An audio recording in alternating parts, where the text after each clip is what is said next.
안녕하십니까? 흙수저도 파이어족이 될 수 있음을 보여주고 희망을 전하고 싶은 와피입니다. 성실하게 돈만 모으는 것이 왜 가장 위험한 선택일 수 있는지 오늘 이 자리에서 여러분과 함께 심도 깊은 이야기를 나누어 보고자 합니다. 우리는 종종 현금이라는 이름의 하락장에 무방비하게 노출되어 있곤 합니다. 아무것도 하지 않는 것이 사실은 가장 위험한 선택일 수 있다는 점, 이 점을 꼭 기억해 주시길 바랍니다. 과연 성실한 저축만이 정말 안전하다고 할 수 있을까요? 많은 분들께서 투자는 위험한 것이다, 안 하는 게 상책이다라고 말씀하시곤 합니다. 하지만 아무것도 하지 않고 단순히 현금 홀딩을 하는 행위는 사실상 매년 수익률이 마이너스인 상품에 투자하는 것과 같다고 볼 수 있습니다. 이 점에 대해 함께 깊이 생각해 볼 필요가 있습니다. 자, 그럼 첫 번째 진실부터 말씀드리겠습니다. 여러분이 애써 모으는 돈의 가치는 매일 녹아내리고 있다는 사실입니다. 물가 상승률, 즉 인플레이션은 단 한순간도 멈추지 않습니다. 여러분이 금고에 넣어둔 현금은 아무도 손대지 않았지만 그 구매력은 매년 조용히 사라지고 있습니다. 이는 우리가 인지하지 못하는 사이에 우리의 부를 잠식하는 매우 중요한 현상입니다.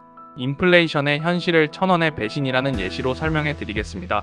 만약 10년 전 1000원이었던 과자가 지금 2000원이 되었다면 금고에 넣어둔 1000원의 가치는 사실상 반토막이 난 것입니다.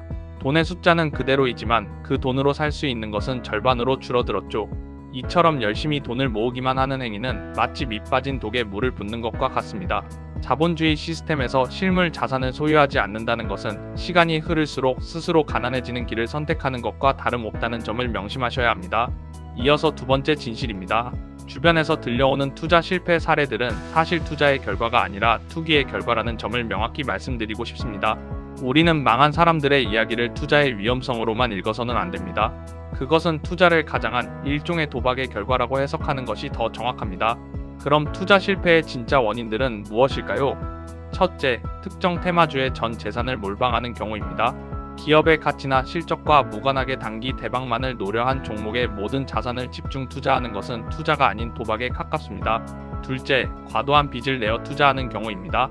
감당할 수 없는 레버리지를 활용하면 작은 하락에도 강제 청산되어 원금을 모두 잃을 수 있습니다. 셋째, 남들이 좋다고 하니 이유도 모른 채 묻지마 추종 매수를 하는 경우입니다. 정보 없이 감정에만 의존한 매매는 언제나 고점에서 사고 저점에서 팔게 되는 결과를 낳습니다. 결국 제대로 된 투자를 해서 망한 것이 아니라 투자를 빙자한 도박을 했기에 실패한 것입니다. 그들의 실패가 여러분의 올바른 시작을 가로막아서는 안 됩니다. 세 번째 진실은 이렇습니다. 투자는 단순히 수익을 내는 행위가 아니라 근본적으로 소유하는 행위라는 점입니다. 투자를 너무 거창하게 생각하실 필요가 없습니다. 이는 우리가 매일 마시는 커피 브랜드의 주인이 되고 우리가 쓰는 스마트폰 제조사의 지분을 갖는 것과 같은 맥락입니다. 그렇다면 세상의 부는 과연 어디로 흘러가는 것일까요? 세상의 부는 돈을 벌어다 주는 시스템을 가진 사람들에게 흘러가도록 설계되어 있습니다.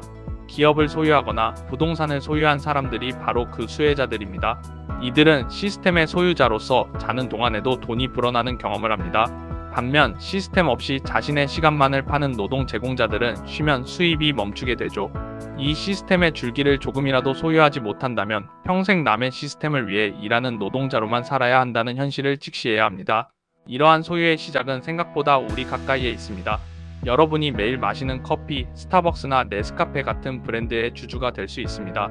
여러분 손에 쥐어있는 스마트폰, 삼성이나 애플 같은 제조사의 일부를 소유할 수 있습니다. 그리고 여러분이 매일 접속하는 네이버, 카카오 같은 익숙한 플랫폼의 수익 구조에 참여하는 것도 가능합니다. 이렇게 일상 속에서 만나는 기업들의 주인이 되는 것이 바로 소유의 시작입니다. 진정으로 우리가 무서워해야 할 것은 일시적인 손실이 아니라 바로 자산 가치의 증발입니다. 이를 위해 몇 가지 당부 말씀을 드리고 싶습니다. 첫째, 실패한 이들의 사례에 매몰되지 마십시오. 둘째, 소액부터 그리고 우량 자산부터 투자를 시작하십시오. 마지막으로 꾸준히 공부하고 직접 소유하는 경험을 쌓아 나가시길 바랍니다. 이 세 가지 원칙을 기억하신다면 여러분도 현명한 투자자가 되실 수 있을 것입니다.